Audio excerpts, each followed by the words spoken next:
Being good games. Yeah, it's definitely been a lot of good games, man. I can't lie. Yeah. Yes, yes, yes. Welcome back to another episode. Exciting. Oh, geez, man. It's been a great weekend. Some of us got the results that we wanted, Yeah, some did man. not. It's that crunch time in the season whereby teams are battling for Europe spots, and then there's also teams that are trying to avoid relegation. So, the games are becoming a little more entertaining. There is a lot on the line now. And yeah, man, let's just get started. So, Eze, how have you been? Obviously, it's been a long time. Yeah, I know man. it seems like you were dodging my calls when Chelsea took an L last weekend, but it's nice to see you back, man. Nice to see you back. Well, it's good. It's good to be here. It's good to be here. I know like taking little slow jabs at me every once in a while, Josh. I appreciate it. I'll just roll through it. It's all good. I won't comment on it too much. Chelsea did lose a couple weekends ago, but we came back with authority. We came Yeah. back sharp, 4-1, Crystal Palace. I don't want to get to a little bit more, but yeah, happy to be here. I was dodging your calls. You called me way too much. Let's get to it. Oh my goodness. No, I'm just teasing, man. I'm just teasing, guys. He had personal matters to take care of, Yeah, so so just yeah, no, it I have wasn't like that, man. twins on the way, guys. My twins are on the way, so it'll be good.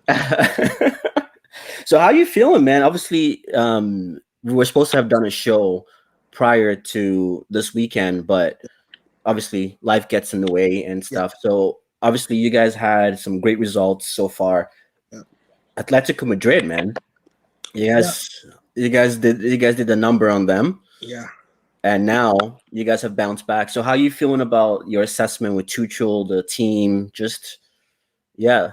No, for sure, for sure. I got just a few things first. I know the last time I was on, you asked me what managers I would like to see come to Chelsea. Right, this is right before Lampard got sacked, and I came on a little bit after that as well too. Jeez, it's been that long? It's been a long time. It's been a long time. I marked the days on my calendar.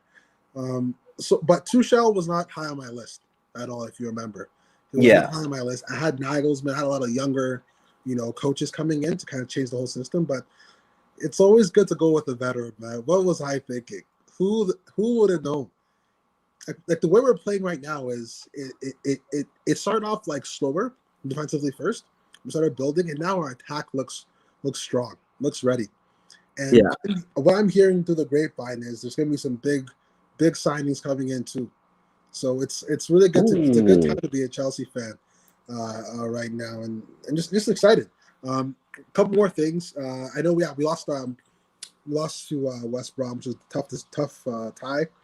Ended up beating Atletico and then beating FC Porto 2-0, and it's looking like we're going to be in three races: race for top four, for FA Cup semifinals, and then hopefully Champions League semifinals by tomorrow afternoon. So things are looking good for us. Things are looking good.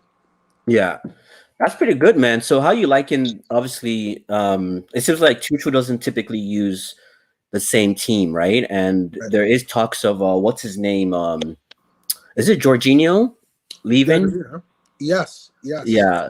So what's your thoughts on that? Like, do you feel like, and also obviously the rumors of Haaland might be going to Chelsea. Come on, This guy did a Euro trip, you come on. know. Go ahead, He talk was he about was it, club Josh. hopping, man. Josh, go talk about it. He was The bar guys hopping. don't know. These guys don't know what's going on with Holland and Chelsea. Go tell them, Josh. But yeah, man. So obviously there's all these rumors that you guys might be getting some good guys. Yeah, So how you seen the team in general? Like who do you feel deserves another season at Chelsea? yeah. Yeah, it's been so long, man. It's been I so know it's been long a minute. since It's been we've a minute. covered Yeah, Chelsea. So and there's lots has happened. yeah. Lots of change. So No, yeah. So that's a couple of your points. So, to start, Jorginho. Jorginho's been playing. He's been playing a little bit hit and miss some games, but he had a really strong game over the weekend, and he's been playing a lot lately. Kante had a bit of a knock the past couple of weeks, so he's been really into the team. He's playing next to Kovacic, and Kovacic has been amazing, man. He is so press resistant. Like he can dribble the ball from our own side all the way to the middle of the box. He's been great playing next to Kante and Jorginho. So it's been strong there. Addressing some of the other players that are on the team, Havertz. But it's sorry, that's weird though because like I listen to a lot of like Chelsea fan channels and Yeah, man. they seem to be very split on Kovacic. Get out. What? They seem to be split. It's like people are like, is he the right guy for the team, and does he slow the Kovacic? game down? So I'm just like, okay, what's going on here? What But was, what, I what was think, this? I think you guys are in that same boat as other teams, whereby there's certain players that kind of because I don't think any player at Chelsea has really hit form to that extent, except for maybe Mason Mount. I'll say Mason Mount has really been excellent this season. So I'm thinking maybe just because certain players have not actually hit form, that Tuchel still hasn't gone the best yet out of every player. So I think there is still a lot of question marks with players on the team. Sure. So we'll run through it quickly then. Right. Yeah. We'll run through it quickly. Mendy is what top 3 in clean sheets in the Premier League, number 1 in clean sheets in Europe in the Champions League. So he's playing fantastic. He's playing fantastic. Our defense is looking amazing. Typically we start as right back or right center back. Aspilicueta, amazing. No notes. Yeah. Great captain. Thiago Silva's been coming back from injury, so we've been seeing a lot more Kurt Zuma in the lineup. And now he has 5 goals, which is the same as Timo Werner. Converting. It looks insane. And then to the left of him is Tony Rudiger. I wanted him to leave some time ago, but he is looking like a brand new player under Tuchel. Him in a 3 is but when you're in a 3, it seems to me you have a lot less responsibility, and that works really, really well for Rudiger. Yeah. He has a one-track mind. That left-hand side of the pitch, nothing comes through there. And he's amazing. I think, in my mind, it was either him or Kovacic in that Atletico Madrid game was man of the match because he just bossed it. He bossed it completely. I mentioned Kovacic before. I have to bite back a little bit. Whoever's saying that Kovacic isn't one of my top 3 best players right now is, I don't know. That's some next level. I don't know what to say to those people. And then coming back from injury, Jorginho's looking okay. He's a little bit spotty. Had some good games. Hudson-Odoi is in and out of the team often. He plays a little bit of right wing back and a little bit of right forward. He has some good moments. Reece James, I don't care what anybody says. Reece James should be starting for England. My goodness, you took that question out of my mouth. Because that was actually going to be a question for later on was, who would you be taking if you were Southgate? Yeah. Who would you be taking? Because that's a huge debate right now. Reece James. You gotta take I watched that Liverpool game against Madrid and against I think the other Premier League game before. Arnold cannot defend anybody. He can't. He keeps getting beaten every single time. He can't defend. I don't care. He puts a good ball in, great cross for the ball, really good on free kicks and set pieces. But your number 1 job as a defender, to me, is to defend. And the guy can't defend. He can't defend. So I would put Reece up there too. Just to finish off quickly, Chilwell, other left wing back, him and the other left back have been kind of switching in and out. What's his name? Alonso? Yeah, Marcus Alonso. So they've been kind of switching in and out, but it's now starting to seem like that position is Chilwell's. And he scored a really good goal on the weekend, or probably in the middle of the week against Porto, when he kind of burst through on his own, ran to the keeper, tapped the ball in. He looks strong there. Moving up the pitch a bit, obviously Mason Mount is the player of the season. He's that amazing turn against Porto. Had another assist. You know what? I gotta put my hands up though, because I was one of the critics of Mason Mount. So was I. I was one of the critics of him. Because everyone was all like the whole, Frank Lampard's son, right, and stuff like that. And for him to actually have, he's bossed his way in, and he's doing well. I'm happy for the kid. For the games, he wasn't there. He didn't start when we played. We tried to rest him against West Brom. And you see what happened. It's insane. I think what it is the most is his work rate, most likely, right? It's his work rate because he pops up for goals, pops up for assists. He's a lot quicker than people think he is, but he never stops closing down. Yeah, that kind of spurs the whole team on. If you see your counterparts around you still working, hustling, tracking down the ball and everything else, tracking back, it forces you to do the same. You know what I Yeah. mean? And when that's So absent from the team, you definitely do feel it, and you have results like you had against West Brom. So he's been amazing player. okay, so he's got like the Bruno Fernandez effect. Oh, 100%, Yeah, 100%, that's good, man. 100%. He's something else. And and what's great about him now? I'm kind of rambling on Mason Mount a little bit. I apologize. No, but I know that's good, man. You got to give people their Yeah. flowers, man. You got to give people their plaudits, you know. Oh, facts. No, I appreciate. Yeah. With him, he's playing on the left. He's playing in the middle. He's playing on the right. He's playing all over the pitch.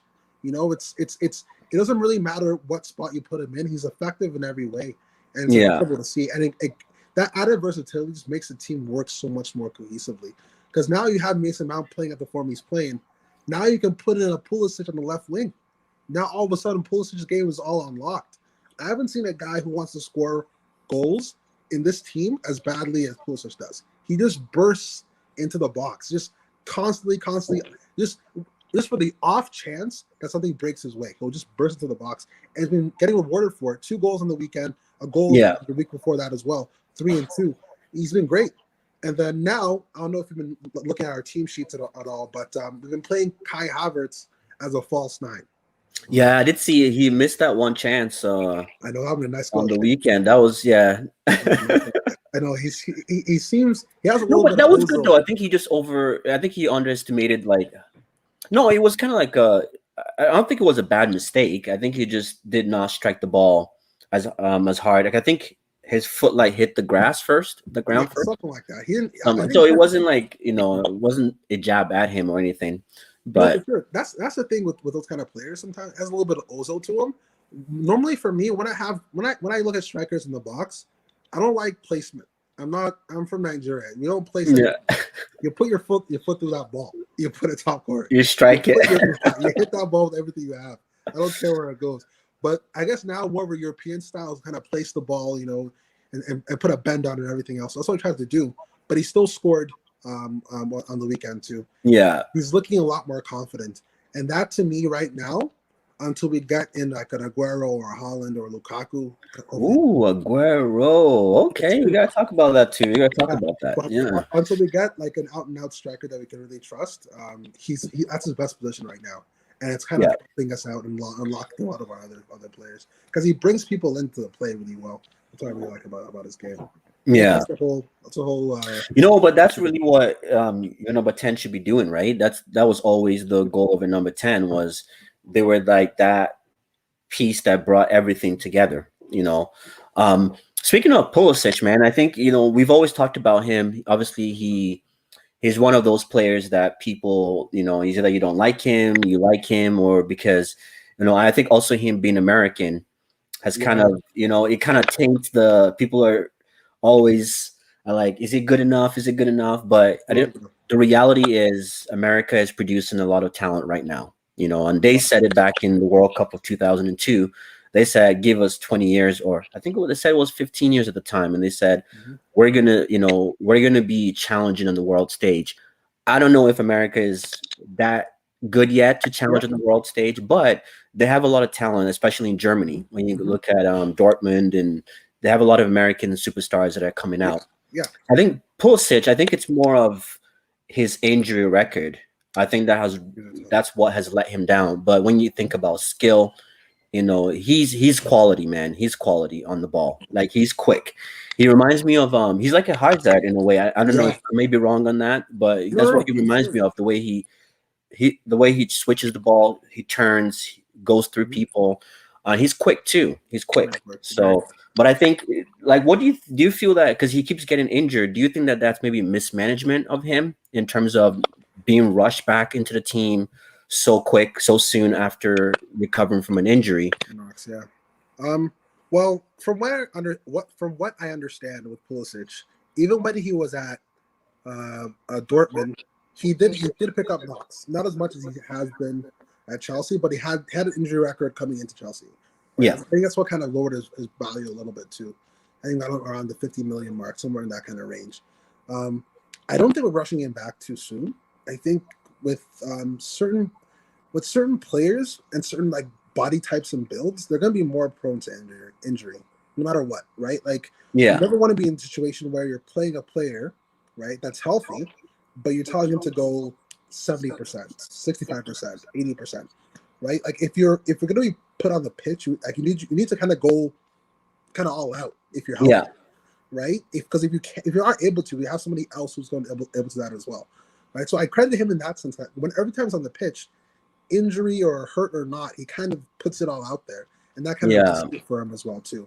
What I imagine is that since he's kind of a smaller player, a smaller build, as he gets older, as like his bones get more dense, he gets a little bit more hair on his chest. I think some of those injuries might start to kind of be phased out of his game. Yeah. Right? Also, with that, as you get older and as you kind of become more proficient within the sport, you kind of find what spots you're best at, and you kind of eliminate other spots that kind of get you in trouble. Where you pick up fouls, and you pick up kind of not necessary things. So over time, with maturity, I think will definitely improve. But I don't think I would be a player playing all 38 games or anything like that. And That's what it seems like. Yeah. Yeah, I don't think you necessarily need that. Hopefully we can hang on to Ziyech. Keep him there. We still have Werner who can play on the left. Okay, so you're one of the fans because I think Ziyech was another player too that people are still, but I think it's only his first season, so that's true. That's too early, man, to be. Doug, I don't know if you have a guy like this on United, but he's really talented. You can tell. Like when he picks up the ball, Ziyech, his head's up, he's looking to do something. But when he plays a pass, sometimes it just goes. You don't even know what he was even thinking. Like it's just so out there. And you'll do this like 2 or 3 times in a row, and then you go, "What the hell are you doing on the pitch? Why are you even on here?" That's a lot of you. I think we have a lot of those players at United, man. What the hell? What is happening? But then within one game, you'll play one pass. That's not one pass to unlock a defense, and then you go, "Oh, that's right. It's Hakeem Ziyech." If my memory, that sounds like a Bruno Fernandes. Yeah, he got that. Well, I guess Bruno's a lot more consistent than that. But yeah, exactly. Like he'll play a ball where you're like, "What the?" Yeah. But yeah, when you look at the stats, though, it's like you need 70 crosses to get that one. Kind of like Trent as well, too, right? It's about efficiency sometimes, but I'm just kidding. But yeah, that's actually pretty cool, man. So I know you had talked about maybe like potentially getting a striker because it seems like what's his name, Timo Werner. Yeah, it looks like he's still trying to find his form, and his miss, the international break. I think that was. Oh my goodness! No, I'm not one of those fans. I'm not one of those people that I'm going to crucify someone for a mistake. I've never been that person. Like I think everybody, you could have mistakes. You know what I mean? Like, but I think obviously Twitter went crazy about that. They finished him, man. They finished that guy, dog. Yeah, I'm like, this kid's already struggling. How strong his English is, but if it's strong, he'll know they got crucified. Bro. Yeah. Got crucified. He's German, man. I'm sure he knows some English. Yeah, the German people are smart still. Not smart enough, clearly. Can just cut that ball in. Do you know what Tuchel was like? If Gundogan played him a better pass, he would. I was like, there you go. That's a way to protect the player, right? That's the way you do it, man. You gotta pass the shit. That's a sneaky way to protect your player, I guess. But so, man, I feel like Chelsea is heavy. Well, would you say that Chelsea is more heavy attacking or in the midfield? I guess attacking midfield is kind of a cop-out answer, but yeah, attacking midfield. Okay. Yeah, is where we're have the most depth, I think. Okay, so I think at this point now, are Chelsea fans looking for another striker at this point? Because you mentioned Aguero coming in, potentially. You would like. Well, first of all, would you like Aguero to come to Chelsea? Oh hell yeah! Aguero has so much. That's why I realized with Thiago Silva when he came to Chelsea too. These guys have a lot left. You don't just forget how to play the game. You have a lot left. So yeah, to answer your question, I'd love Aguero at Chelsea for sure. Yeah, but okay, his age. You gotta think about his age and his injury record. Yeah. Do you feel because right now it seems like you do have some injury-prone players already? Yeah, that's true. Yeah. Would you feel that will still be worth the buy? Yes. So, from my understanding, right, and keep in mind, I live in Canada. I don't know what's happening in London. I don't know what's happening in Russia with Roman, but from my understanding, it's Aguero and someone. That's what I'm hearing. I'm hearing Aguero comes in. It's a free transfer. We just pay his wages, right? and another striker. So I'm hearing Lukaku is a backup, and Haaland is the main guy. What's odd is that I heard some news today before we came on that Dortmund they don't want to sell. That's what Riola came out and said today too. They're not interested in selling, right? Oh, Which seems insane because he has a release clause next season for like 60,000 or something. Yeah, 60 mil. I mean, yeah. not 60,000. Jeez, But that you was know how like these 1920s. yeah, But right? You know how these people got like I feel like it's all kind of like a game that they play. You say I don't want to sell to make somebody else bid more, and then you kind of start talking at the table.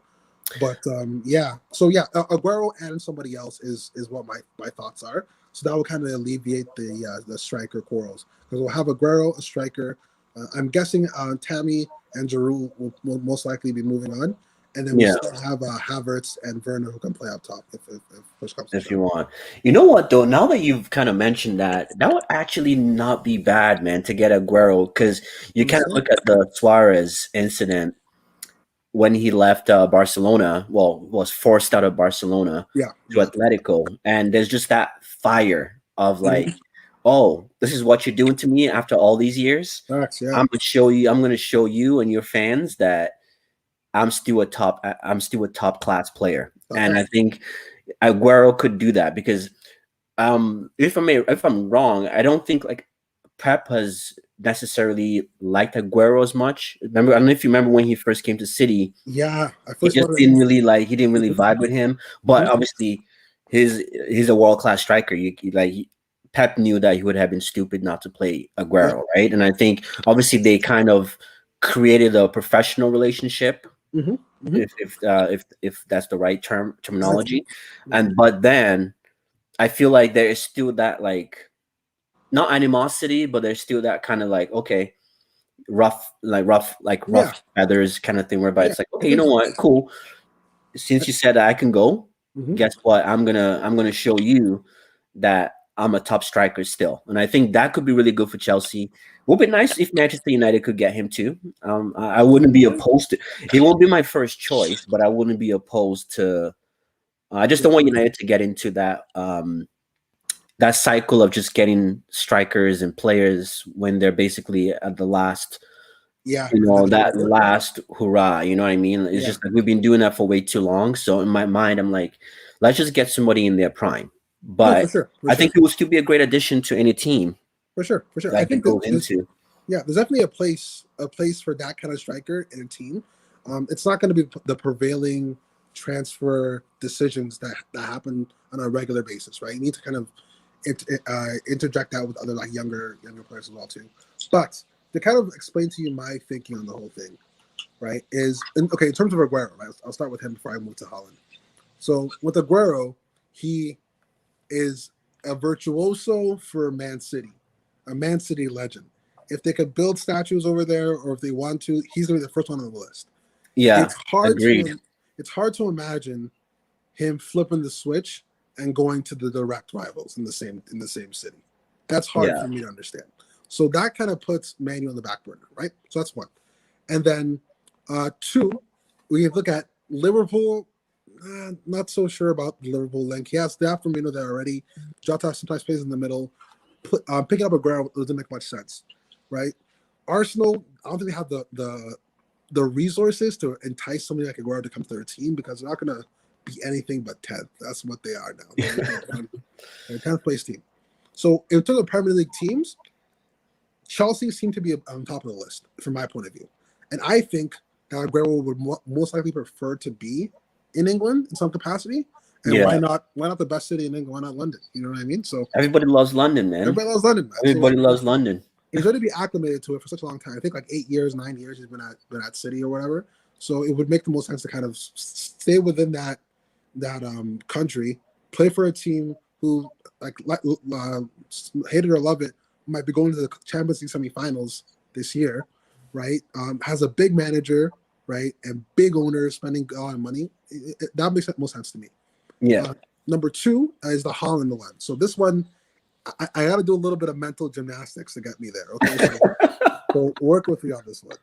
All right, so Holland, we're thinking 150, right? That's what we're thinking, right? Yeah. Okay, we're thinking 150. Who has 150?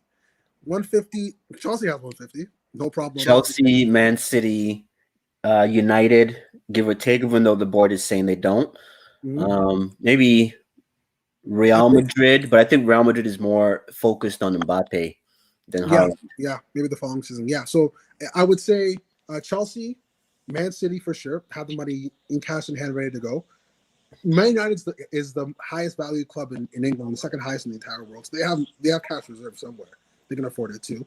And then possibly Real Madrid or Barcelona, but Barcelona's going through some financial No, turmoil. definitely not Barcelona, man. Those guys have more debt. No, fair They enough. could even.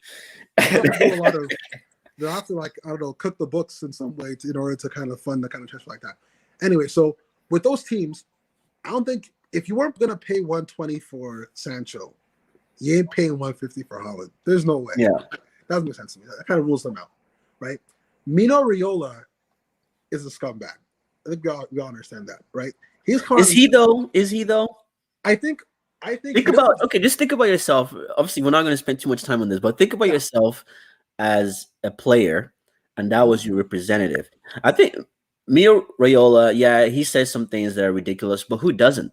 Who doesn't say stuff that's ridiculous? You know what I mean? But I think he's looking out for the best interest of his of his client. I mean, which is the players, right? And I think sometimes clubs try to bully people, and he's one of those players. I mean, agents that knows I represent the best of the best. So these are my demands based on the player. And I don't think there's anything wrong with that in a sense, because if I was a soccer player, that's the kind of agent that I want, representing me, someone that is looking out for my best interest, obviously, and his best interest too. But I get that. I get that. If I could relate it to something else. So, like, for example, if I bought a gun, right? This seems wildly off topic, but work with me. If I bought a gun, I went out into the field, I started shooting off rounds, just one after another, aiming for a tree. And a kid happens to walk by, I hit that kid, I would still be liable for, straight bullet. Yeah. The intent is fine. Yeah, he intends to, do what's best for his player. But what to me seems to happen is indirectly the players end up having some kind of negative attitudes about them as a result of his actions. Right? Yeah. The intent is fine. He wants to do what's best for players, but I think he could obviously be going about it a different way. And before, if it wasn't Holland, or it was literally any other player, right? Yeah. Any other 5 players, I would never want to be in business with Mino Raiola. I've seen what he's done with Pogba and United, just completely messing up the dressing room. Before you play a Champions League game, he says, Pogba's leaving. I don't care how much they offer. I don't care about the that to me is the amount of damages that could have cost may be way more than what he's bringing in for that player. You know what I mean? The amount of damage causing to the team, to the framework, to the business that I've seen by other people is you probably can't put a dollar figure on how much that would be. So me personally, I wouldn't want him to be my own representative. I expect some people would, but yeah, the reason why I brought him up before, just to kind of comment. Yeah, sorry, go ahead. Yeah, sorry to cut you off on that. Oh no problem. The reason why I brought it up is because he came out and said that he doesn't want to work with Pep. He said he has battle. They've had like back in the day Barcelona, since Barcelona. Yeah, exactly. Yeah, I doesn't want to do anything with Pep. He says that Pep thinks he's above everybody else, something along those lines. So I think of course he's a liar, and if the money was right, he'd sell his player to anybody. He doesn't really care. Yeah. But with that bridge kind of being burned, the only team kind of left at this point would just be Chelsea, right? And given the amount of money we have, the kind of backing we have from Roman, all the lights pointing out or saying that we're going to spend a lot of money this summer, and the amount of work that Tuchel has done, if we're able to make it to a Champions League final, that's all the incentive I think Roman would need to kind of flush in more cash and get the guy he wants and get that real highlight player that we can kind of market our team around. Yeah. You know what? That you make a really great point too, because Chelsea, you guys have an owner that really wants to win. He's always one of the best in class. Mm-hmm. And Chelsea hasn't had, since Eden Hazard left, you guys haven't really had that poster boy. We haven't. Yeah, You know, exactly. that poster player that, you know, anybody in the world is just like, that's the player. You know what I mean?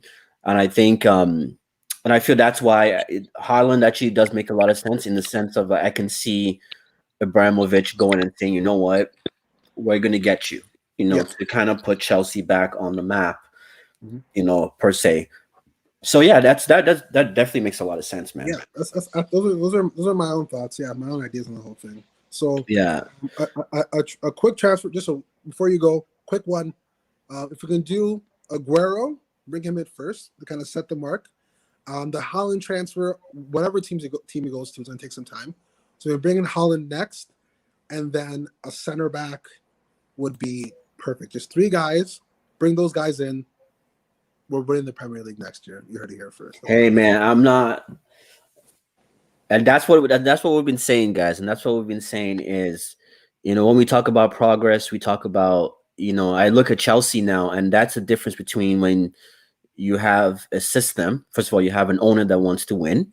Yep. You have a system in place. You guys saw it wasn't working with Frank Lampard, and you know there was no disrespect to Frank Lampard. I think he's still a good coach. Yeah, What so he did in his first season, you've got to commend that. You know, mm-hmm. especially with young youth players, it's not easy to still finish fourth. You know, on the last day of the season. So I think sometimes it's really about, you know, corporations do it all the time. Like we're all employees of companies, and we know what our bosses do. We know what our management does. Is if something is not working, they switch it up. You know, there's no emotion in business. You know what I mean?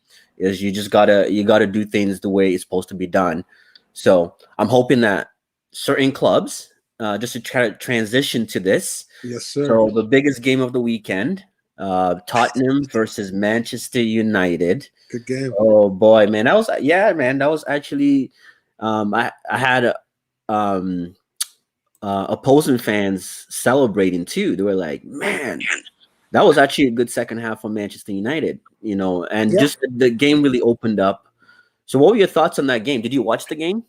Yes, I did. In true neutral fashion, I was hoping for a draw because Obviously, yeah, you obviously. get a The nice top draw. four race, man. That top four race is open. But yeah, I was watching it. So the first goal went in for United. That foul call didn't make any sense to me at all. To be honest, I don't know what that was about. Yeah. But goal gets disallowed. They go back to their way. Son puts it away 1-0, and then second half, Man U score again 3, just like that. Boom, boom, boom, boom, boom. Game over. It was a good win. I didn't think you guys had it in you, but yeah, a really good win. United just keep getting results. It's all that talk that some United fans at least are talking about. Solskjaer this, Cavani ate this, Rashford all it does is run down the line. You guys are getting results, and you're in second place. So no harm, no foul. Everything looking good over there. Yeah. What were your thoughts before the game though? Like, did you expect such a result, or like just based on the managers and just how the teams have fared this season? Mm-hmm. Were you expecting a result like that, whereby like a 3-1 result? So it was a 3-1 result, but I think the result kind of favored Tottenham a little bit because it could have been. I think it could have been more, to be fair. And they did score first, and to have Man United come back 3-1 on you seems it's a big blow. But before the game started, I expected a draw. Okay, yeah. A draw. 0-0. I thought Mourinho's just going to go in there and park the bus like he always does and something out. But yeah, he brought on Bale. You know, he played Son and Kane up top. He tried, but I don't think those guys are playing for him anymore. I think they're kind of done with him. You know? Yeah, with Mourinho, that's what I'm thinking. Yeah, when things go bad with Mourinho, they go all the way bad. They go really, really bad, right? So, Yeah, but really good win though. Really, really good win. That's living proof, man. That's living proof of Mourinho in a nutshell. You know, you look at Real Madrid. When he left Real Madrid, you know, what was the comment he made about Ronaldo? That Ronaldo doesn't track back, doesn't work hard. You know what I mean? This is Ronaldo, CR7, talk about tracking back. You know, it's like Allen Iverson when he talk about practice. Don't talk to me about no practice, dog. Don't talk about that. Oh my I goodness. heard a thing. Just have to cut you off. I heard a thing about Messi in training. Back when before Koeman took over, the other guy before him, he was saying that Messi would show up to training. Valverde or something? Yeah, I think that was his Yeah. name. Yeah. Messi would show up to training, just like whatever time he wants, and he just walk in. He kick a ball around a few times, get loose, get warmed up, and he just jump into drills that they were doing. He would never like actually do what he could just jump in, do a few shots, and then jump back out. That's how he practiced. Like he did Yeah. like nobody said anything to him. You know what I mean? When you're that good, what do you need from me? I don't want. That is so true. No, yeah. If you've shown it time and time again, and it's not like they have the mentality of winning. It's not like they're just like Ronaldo is a different beast. Like he actually he is working hard. You know what I mean, to keep that physique, break records. But someone like Messi, I think it was Rio. Yeah, Rio did say that. Rio Ferdinand on was it the Rio 5, that channel? And he was talking about that, and he said Wayne Rooney and Carlos Tevez were the worst in training. Like you didn't want to be on the team because they were lazy, they didn't run, they didn't do anything. But when it came to game day, oh my goodness, you did not want to bet. You didn't want to bet against them because they were just ruthless. And sometimes you know what it is, and that's what it is. Like sometimes, I think some coaches know certain players, and I think that's where Jose Mourinho is kind of losing it. He's I feel like he's doing the iron fist, whereby it's just, this is what I say, I'm the boss. Yeah, but like times have changed. You've got to actually man management, and I think some fans will say that that's what Ole is doing so well. It's the man management piece, whereby he might not be the best tactician, but he knows how to get players on his side. And I think that's what you need in today's game. Is I think what really makes a great coach is finding that fine balance. And I think Alex Ferguson did that. What's his name did that? Arsene Wenger did that as well. Like top managers have done that, whereby they balanced man management with tactics at the same time, right? Yeah. And I heard something about Ole. He doesn't even run the practices. That's what I heard. He doesn't even run the practices. He's just there. He's there for the vibes, man. What's going on over there? He's got his 99 goal on replay every day. He's like, hey guys, hey guys, just look at my phone. Just look at my phone. You see what I did? That's enough training for you guys for today. You guys saw that inspiration. You can go home. But that's where I think United is lacking now, is that next step. But I said that in my my post match yesterday, and I said I've been so critical of Ole this season, especially, and just been because the games have just been a bore fest. It's been rough, man. And but yesterday was like the second half, I would say. This over in the first half too wasn't. People are gassing. People are saying the first half was garbage, but I think the first half was okay. Like, you know what I mean? Like, Open City doesn't blow you out for 90 minutes. Like, I think some fans are just expecting 90 minutes of just gong ho, just everybody is just on full speed, running. But it's like sometimes you need to work your way into the game. And I think the second half kind of showed that from both teams. There are 2 goals in the first half, even though one got disallowed, but it shows the teams were already working towards getting a goal, right? 100%. So I can't really fault that. But the one thing I wanted to say just about the second half was just how we played. I've never seen us pass the ball so well. I haven't seen us just, distribute. Like, we actually scored team goals yesterday. And that's something that we've been crying out for as fans, is not this, Bruno lobs it from 70 yards out, and then, Rashford runs through and scores, and then that's the goal. And it's like, okay, that's great, but that's not sustainable. You know what I mean? We need to see more cohesiveness, team play, and I think that was really great from that team from the game yesterday, I would say. What do you think about, man, Paul Pogba yesterday? Because there's been a lot of haters out there, man. This guy, Yeah, I man. was, I think I was like the only person on planet Earth that was supporting him back in November, man. Especially that game against Arsenal when he caused the penalty last minute. Oh yeah, they wanted to And kill I've never him. seen someone get crucified. They wanted to kill him. I'm surprised he's Um, alive. They were coming for him. Because it was a 0-0 game. Actually got a penalty kick at last minute, win the game 1-0. Yeah, and that was he had been shite the whole like see that to that point, but obviously COVID injuries. You know, yeah, as a sane person, you understand why, but yeah.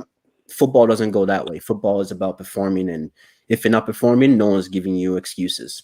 That's true. Paul Pogba, dog, hell of a player, man. Hell of a player, bro. I've always liked Pogba. Well, not always. I watched him a little bit, as much as you can really watch the Yeah, Italian at and the end of the day, Mediterranean. yeah, Yeah, like he's. I love how strong. Like he's tall, a little bit like me. You know, when I'm on the pitch, I'm a lot like Pogba myself. I've been getting a lot of those comparisons. 'Cause I'm just so goddamn good. Um, he's a tall, strong, great dribbler with the ball at his feet and can really pick a pass. yeah. Like can really, really pick a pass. And I think now you're playing him a lot further off the pitch from my understanding, right? You're playing In him on that the game, left. yeah. Yeah. This is When you and where he switch played it, yesterday is what we've all been crying for. Is like, please yeah, just play this guy. Like, stop this. He's got to play DM, yeah. CDM. He's got to be disciplined in the Mhm. back. It's like just let this kid, Let him play. let him free, man. Let him Yeah, play. Let him play. And like so, like what I kept hearing from Man United fans before was that, hey, Pogba plays next to Kante in CDM for France, and they won the World Cup. Why isn't he doing it for us? It's a yeah, completely different team, completely different management, right? Like I think a guy like Pogba he can be used like as a Swiss Army knife in a sense because he's just so good at so many different things. You don't necessarily have to pigeonhole him to one position. You can yeah, play him all over the pitch. Like I think ideally, if he was in a role where he could just kind of roam around and kind of fit into certain spots, that would probably be the best. But I think in all his current tactics, it may not necessarily have a position like that for him, especially when Bruno's on the pitch as well too. yeah. Yeah, Pogba's amazing, man. He's absolutely amazing. He has these little moments where he kind of either like he dribbles around somebody or he has a nice flick, even like Bruno's flick for the goal where he nutmegged What's his name? Is it Hoiberg? No, it wasn't Hoiberg. No, that was some no, that was Mason. yeah. He just it was just a flick, nutmeg the player, ball goes in, boom, goal. Like it's those kind of things is what really changes the game a lot of times with players. Long story short, I was on a long tangent. Pogba's an amazing player, man. He needs to do whatever you can to hold on to him. I don't think it's gonna work out. I think he's gonna end up leaving unless you pay him like a whole bag. But he's a hell of a player, dog. I gotta hold on to that guy, man.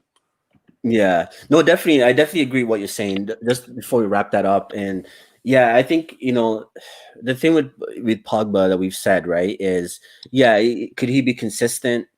That's left to be seen, right? Just Yeah. because he hasn't his position has been so inconsistent too, Yep. right? In Mhm. terms of and somebody made a great point. It's like if you gave Pogba the freedom that you gave Bruno. And when we talked about, remember, sorry, just kind of going back to what you said about what was the play you talked about that Oh, um Ziyech? Ziyech about the passing, yeah, Yeah. about how like you're like what that's Bruno in a nutshell Yeah. is he does all these just always rushing the pass, rushing the play. There's nothing wrong with that. I think a lot of United fans kind of got gassed on it and saying, "Oh, you need to do that. You need to do," and that's great. No one is saying that you shouldn't take risk, Mhm. but Pogba showed us yesterday that his stats was crazy. I think he had like they said it was 89% passing accuracy. Mhm. They said in the final third, 20 out of 20. Like I think, sorry, not 20 out of 20, but it was like 100% passing Yeah. accuracy in the final third. Like and that's what Pogba gives you when you look at when you break down his numbers in the games that he was actually allowed to express himself. And that's what kind of shows you when you talk about quality players is you don't need to think about yourself when you were growing up and you were trying out for a team and stuff. If you had to do so many, you didn't get that many chances. Yep. to get that one right. Because at the end of the day, it's like anything. If you're going to keep kicking that ball at the goal, at some point you will score a goal. Like, you know what I mean? At some point. And it's the same thing. Is like that kind of showed you that you don't need to have 70 passes. You can just have two. And that's the thing when you look at Pogba's play is he doesn't rush his game.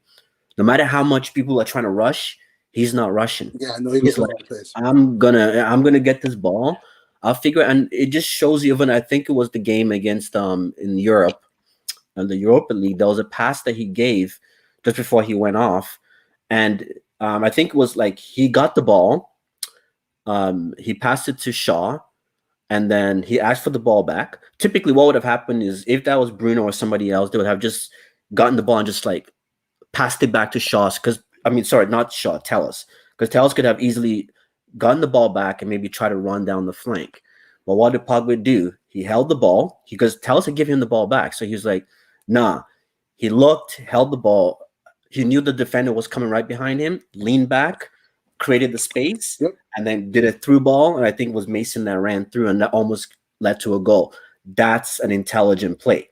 But most players would just pass it back to Towels and just do the exact same thing and probably lose the ball. Yeah. And so it's just, sorry, not to kind of ramble too much on that, but it just kind of shows you that quality. And I just wish that Ole can just give him the same freedom that Bruno had. You know what I mean? Because even Bruno was doing way better on the right-hand side. He could still roam around, but he's more effective because now he's on that side. Because what happens with Bruno is he's so energetic, running around the pitch. So what happens is he leaves the middle of the park open so much because he's running around. Yep. He's trying to get the ball, trying to be on the ball. So because of that, he leaves so much exposure versus if you kind of kept him on the right-hand side, he's working his socks off. He's still delivering the balls in the box. And he just kind of, and I think that's what created that balance yesterday was we were not being exposed in the middle of the park.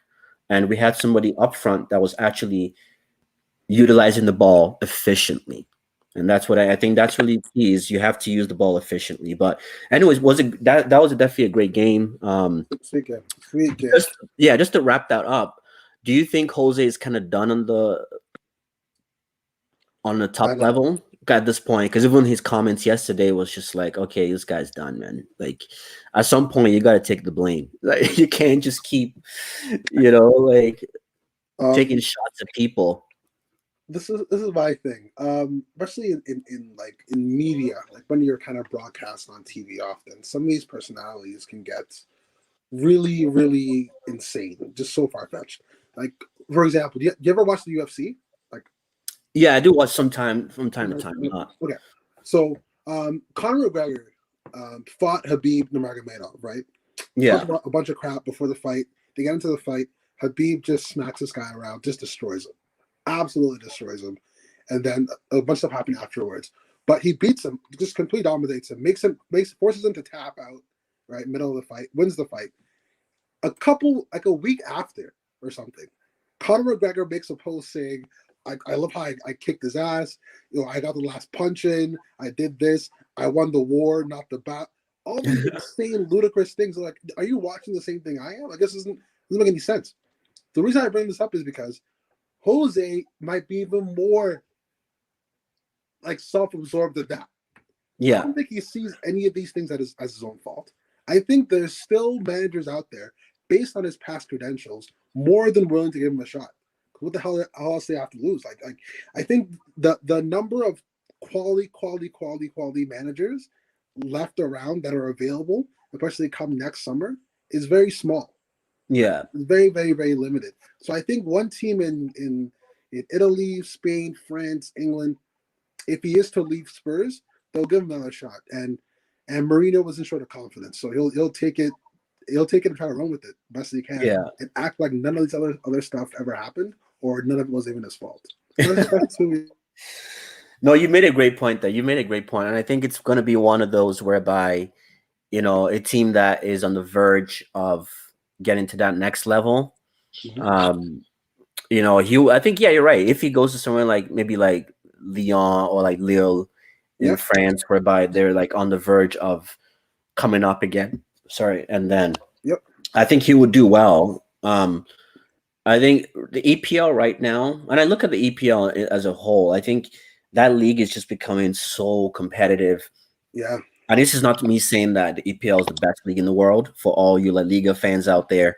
Hmm. I'm not saying that. I'm just saying that just based on the competition level, it's competitive. Like Right. it's one of the most competitive leagues just because we might not be as good as Real Madrid and Barcelona, but there is a lot of teams that are around the same, you Yeah. know, It's a lot of around the depth. same wavelength. You know what I A lot mean? of So depth. it just creates a Yeah. lot of competition. And over in the game, we have basically how many the best managers in the game too, right? Yep. That are in the EPL. So Hmm.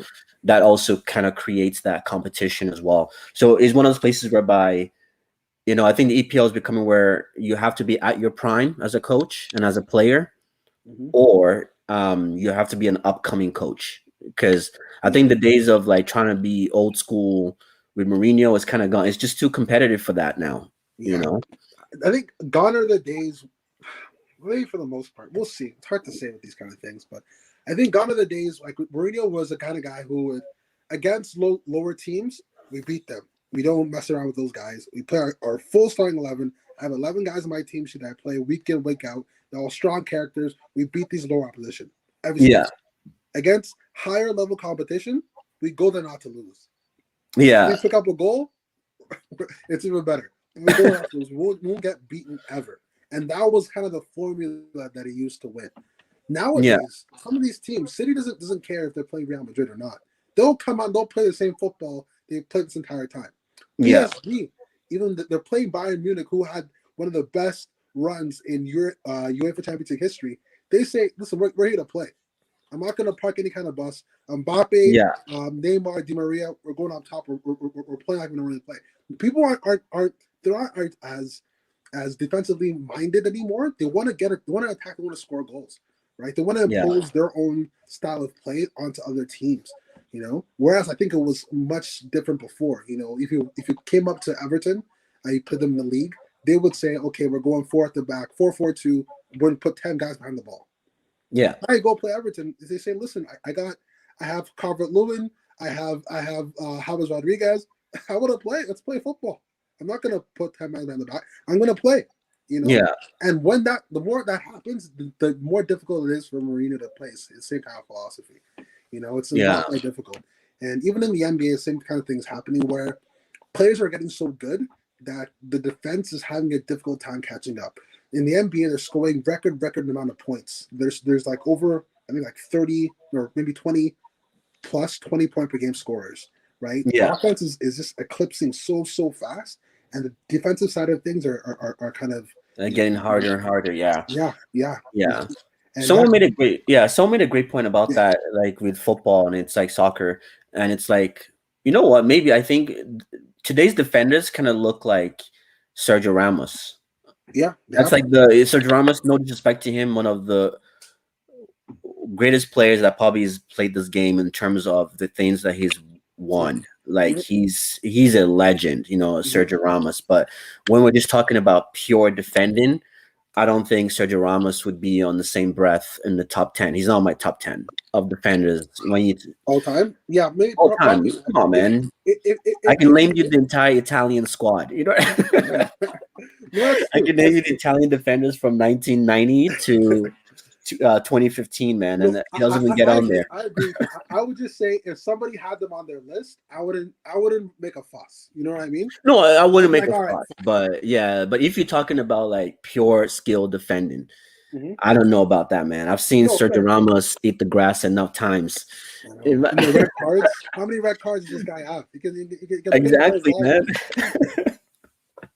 Red cards, eating the grass, but he's lethal, man. But that's the thing with Sergio Ramos is he could do something stupid at the back, but he's the one scoring that crucial goal for you to win the Champions League finals. You know what I mean? That was the kind of captain leader that he is. But what was I going with this again? I'm talking about how good. Oh yeah, I was talking about the defenders of today. The defenders of today. Someone said it's like the defenders of today were people who were not good enough to be midfielders, like defensive midfielders or midfielders, and they were just like, you know what, you're strong, you're big, you can just play defense, and then and that's what it feels like now. Mhm. That's what it feels like. It's just a bunch of people who just didn't they make the midfield role, kind of put them over because of their size, physique. You want to know what? Just to add into yours, especially now with a lot of teams kind of playing the ball out of the back, you have to have more so ball-playing defenders. I don't think you really build a ball-playing defender. You probably have a midfielder that you improve defensively, and you put him there. Yeah. Like Christensen's having a kind of revamped year now. He's a defensive midfielder that's playing center back. That's what he is. Yeah. You know what I mean? Like it's what it is. I think there's a lot of players like that. John Stones. Fernandinho now. Fernandinho. You know, these guys can play a pass, but they're playing center back, right? So it's a bit of both. It's a bit of both. And it's sad too, right? Because like with there's a lot of defensive midfielders that are getting so much stick because, like Fred, for example, they get so much stick because they can't play a pass or because they're not passing forward. But when you think about like the Gattusos of this world, the Makaleles, those guys were the best in the world at what they did. But you think Gattuso could make a pass? No. You think Makalele made a pass? No. That was not their job. But I think now soccer players have put it to the standard whereby they have to do everything. Like the midfielder has to be scoring at least 15 goals a season. When you look at Zidane, how many goals did Zidane really score in a season? He scored in crucial moments. He didn't score 20 goals a season. You know what I mean? And I think it's the combination of stats, and it's all about everybody's just so stat driven now. Yeah. Because of that, every player has to be all round. You got to defend. You got to track back. Everybody's talking about why isn't Rashford tracking back? Why isn't Pulisic tracking back? Why is it? I'm like, guys, man, like, why isn't Benzema tracking back? I'm like, okay, like, what's going on here? Like, what's going on here, man? It's a squad of 11 players. Every player has their role to play, right? Like, it's crazy, man. But we're almost out of time. We only have like 5 minutes left. Just want to quickly kind of talk about we can tie this two together. Top four race, obviously, that's really opened up. West Ham, man. Jesse Lingard, man. J Links. Look what you've caused. Look what you people have caused. Look what you've caused, man. Blame that on Owe, man. Honestly, I bet they want him to stop scoring goals because they keep adding more and more money to that fee, man. They're gonna bankrupt West Ham. They won't be able to sign him after the year is over. Yeah, he's going on this rate. They won't be able to sign him. It's gonna be over.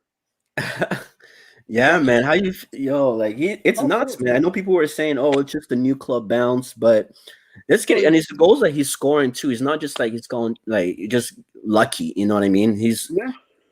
I think he's scoring really, really like that goal against the first one. Right? Yeah, with the one-time shot. Yeah, that was insane, right? To think that those kind of goals are going to keep happening, right? That can't happen for. Even the goal he scored just before the international break too. He scored a nice worldie too, like just before the international break. Yeah, no, I agree. I don't think I went live. I think I saw the highlights in that one. But what I'm trying to say is that like, there's no way he can keep scoring these kind of goals for 38 games. So there are going to be like diminishing returns at some point, right? So anybody who expects him is 8 goals in eight games, something insane like that. Yeah, he has the most goals scored since he left United. Yeah, that rate's it's impossible to stay on, but I think he's a quality player. People need to remember Lingard isn't 21 years old. Like he's been around for a while. Yeah, he's been around for a while. So maybe in a sense, it's not as surprising that he's doing what he's doing. But anyway, off of Lingard, top four, I called it. I said Leicester's they're gonna crumble. They always do. It's what they do. They come into the beginning of the season, guns blazing, guns drawn, ready to kill every man, woman, and child in sight within the first 15 games. And after that, the injuries happen. They can't keep running the way they're running them, man. You have Madison and Vardy just chasing everything. Like they're clipping balls over the top. It's insane. It's a pace that they can't really keep up with. It happened last year when they were third, right? Going in after the lockdown, had a tough run of games, lost a considerable amount, were injured for a considerable amount as well. And the same thing's happening now, right? You have a bit of injuries, and they look like their grip on third place is slipping. They're going to play West Ham. They're going to play Chelsea before the season's over as well, too. I think they're going to play Spurs, I believe. Yeah, on the last day of the season or so, yeah. Yeah. So, like if those results don't go their way, they could hit us off in sixth. They could be six come, around May, So. Yeah, that's crazy. Yeah. So yeah, that's true, man. Like, what are your feelings for it? Like, are you optimistic that Chelsea can secure a top four this season? Oh yeah, absolutely. I think for us, I made a top four prediction with you months ago.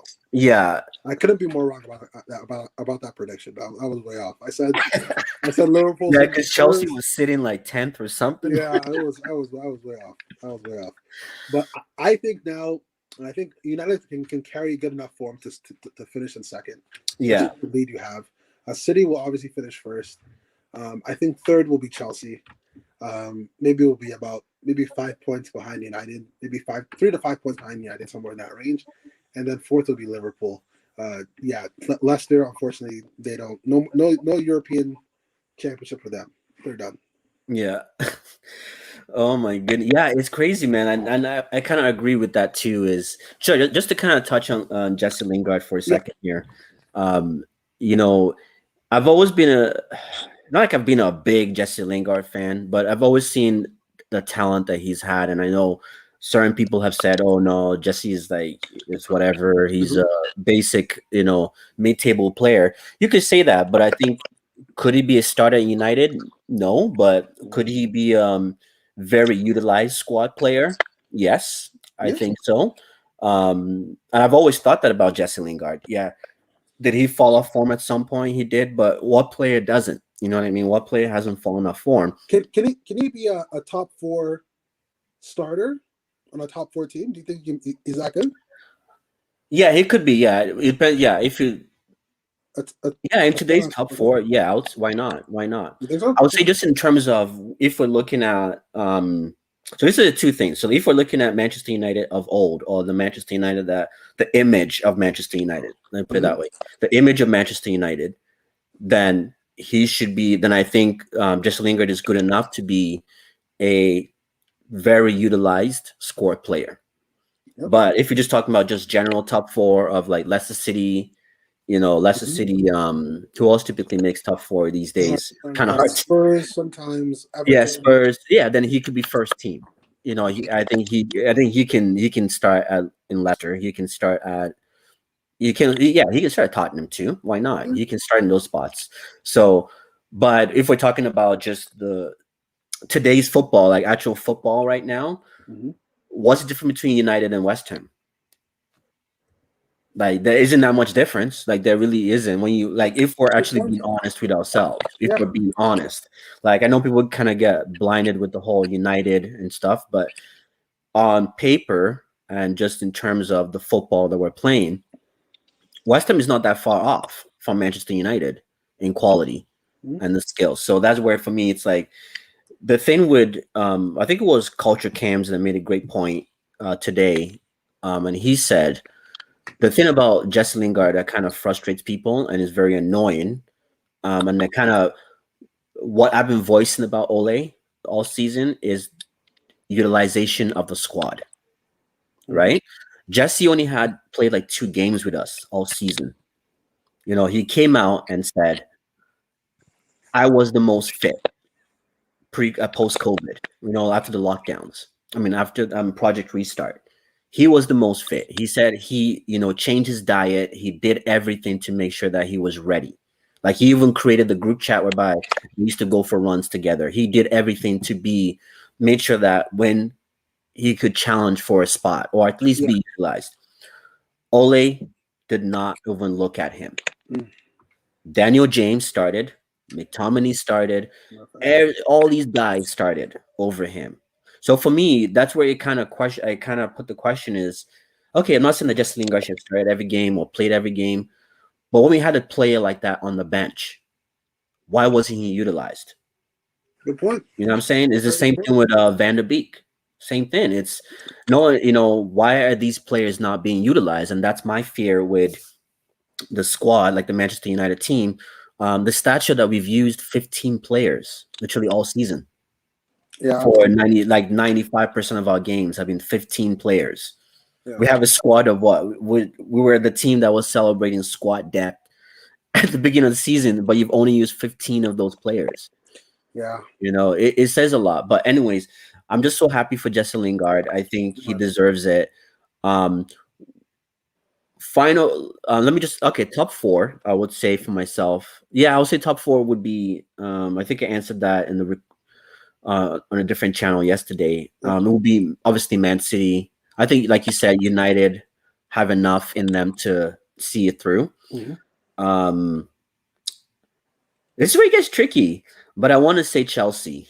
Okay. Will finish third. If what happened last weekend doesn't happen again, that was a one-off, then I think Chelsea will claim that third spot because I can still see West Ham and Leicester City still dropping a few more points.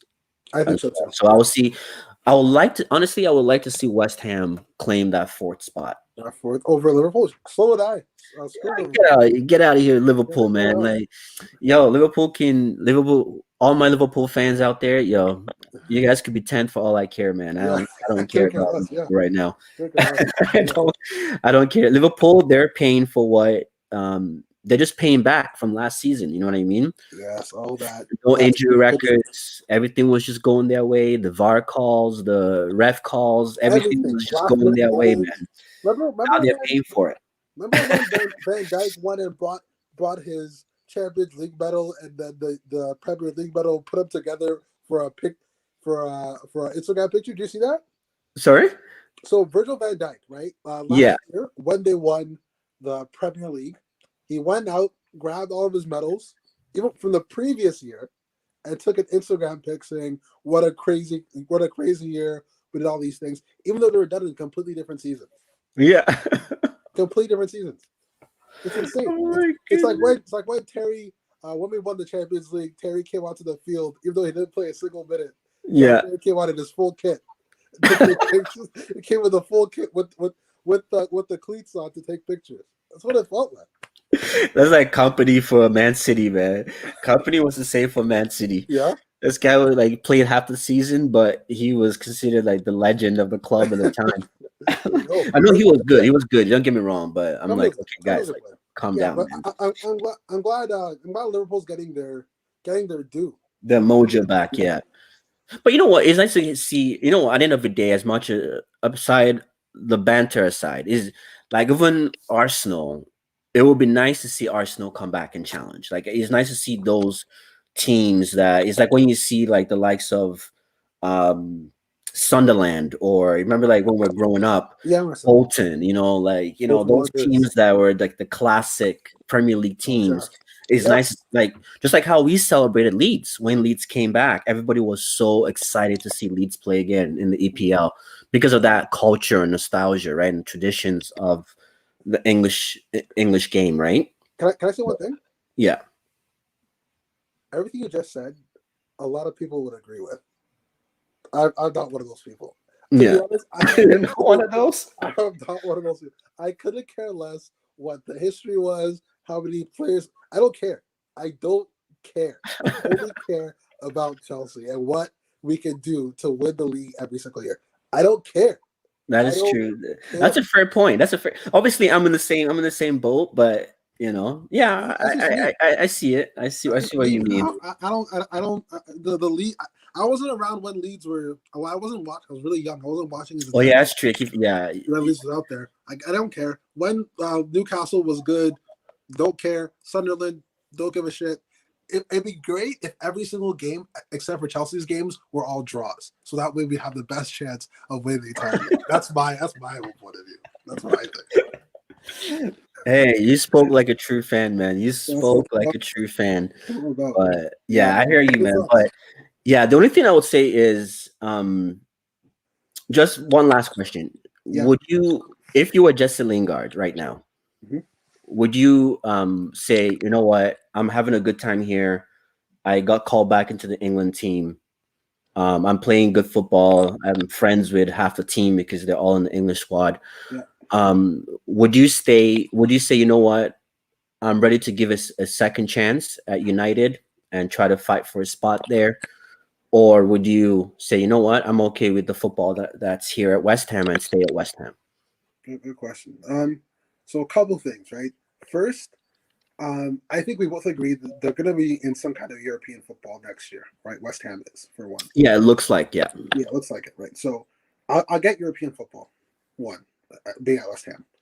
Two, I get to start and be the primary focus of the entire team. Maybe besides Declan Rice, I can make an argument that he's been better than Declan Rice. He's been the key player. Yeah, like he's the focal point of that entire team. I think the whole Because thing. he's been scoring an assistant too. He's not just scoring. Absolutely. Yeah. So I get to be like the real figurehead of the entire team. And three is I think with him, because I know even when he's at United before this season, majority maybe last season before, he would kind of come off the bench during certain cup games and things like that. And it doesn't seem to me that he's the kind of player who would excel coming off the bench. I think he needs that mojo. He needs that game. Yeah, he needs his reps in. You gotta have his reps in. Some guys in the UFC are really, really slow starters. In the first 2 rounds, they'll get beat up. They'll get destroyed. Come round 3, 4, 5, that's when they get into it. That's when they really, really wake up. I think he's one of those guys. When the burden's lifted, they can really play and flow for the full 90 to full 85 minutes. We can get the best out of him. So this seems like his best situation for him to kind of keep improving, keep scoring goals, keep hopefully break some records. And then maybe after a few seasons with West Ham, when I think he's 27 now, when he's 30, you say, you know what? Let me go make some money. Let me go to Arsenal. Might want somebody. Maybe go to Tottenham. I think that kind of thing, we can get a big pay jump. You'll still be. I never even thought about that. I know he's linked to Arsenal right now. There's links that Arsenal might be wanting to buy. I don't know how strong those links are, but that's the rumor now that Arsenal might be looking to.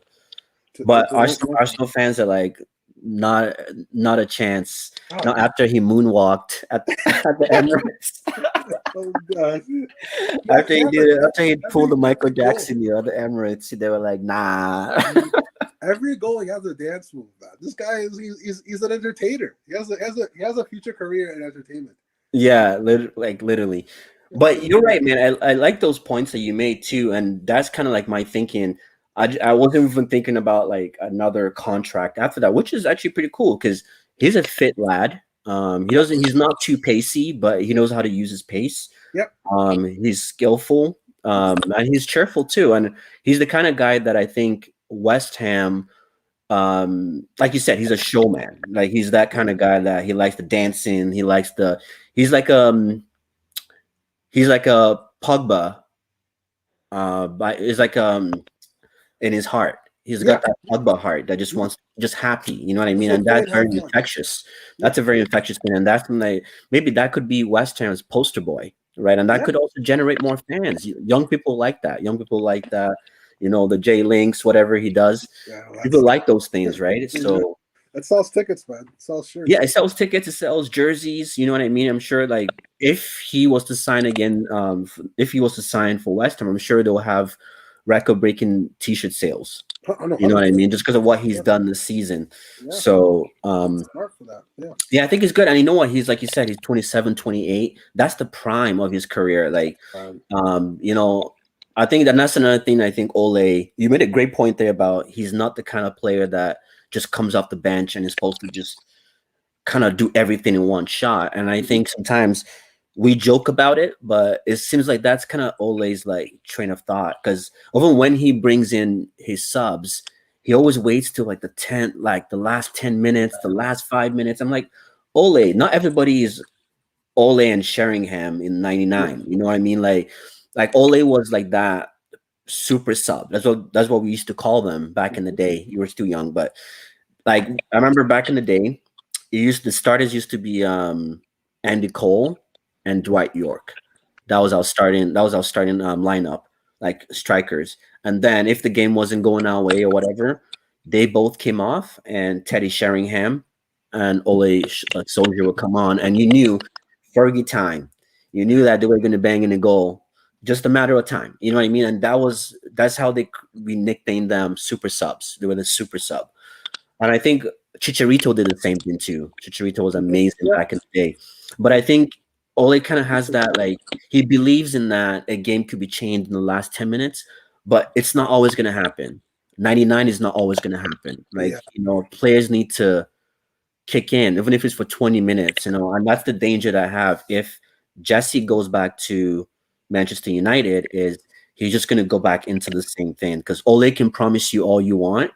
Mm-hmm. I just don't trust the man to, when things are not going his way, Mm-hmm. he tends to kind of stick to one game plan, Yeah. And for me, if I were Jesse, at least make the Euro team, stay at West Ham, make the Euro team. Even if you can even, sneak in the World Cup in there. The World Cup is in a year and a half, so sneak in another World Cup. You know what I mean? Why not? Like, that's what I would be thinking. Mm-hmm. You're not going to win anything soon at Manchester United, so why not Yeah. just No, stay there? So that's a good point. Yeah. Yeah. Don't do yeah, anything to jeopardize that spot. Because there's so yeah, many guys, especially in that position. There's so many guys on that are English, just waiting for you to slip on a banana peel. Just waiting, yeah. That's waiting. crazy with like Madison right now. The whole thing with Madison, Oh yeah, I remember that. He was out. He was out. Jim Was out partying? Madison. Sorry. He was out partying or something, right? That's what he. Yeah, they were partying at the COVID hotel or whatever, like the anti-COVID rules at the hotel, Oh, and they were partying or something like that.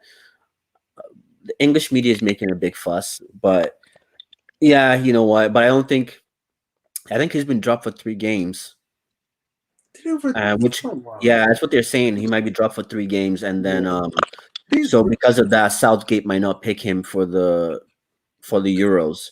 hey, But I bro. don't know. I think Madison is a good player. I don't know who they would replace, but I think England is very they're very heavy in that position too. So that's rough. I think they're heavy in every position right now. They're pretty loaded. Maybe center back.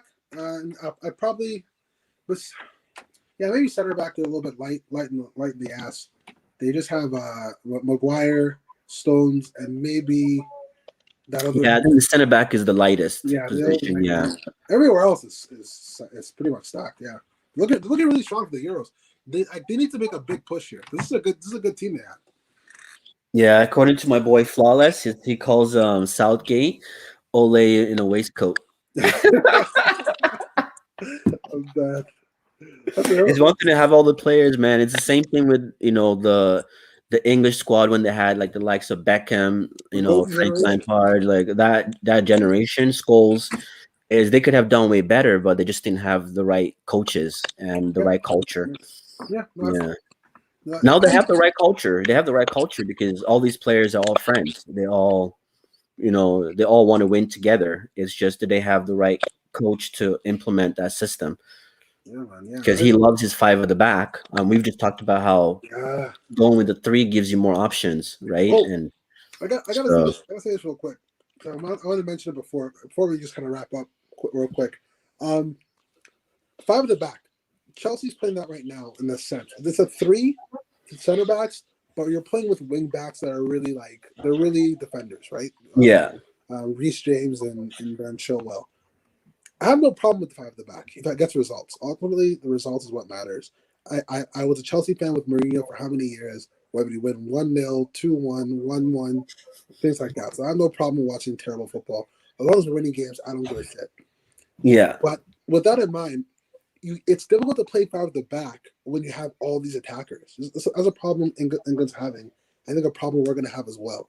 It's going to be really frustrating sometimes to watch them play, let's say, Maguire, Stones, and Walker at 3 center backs.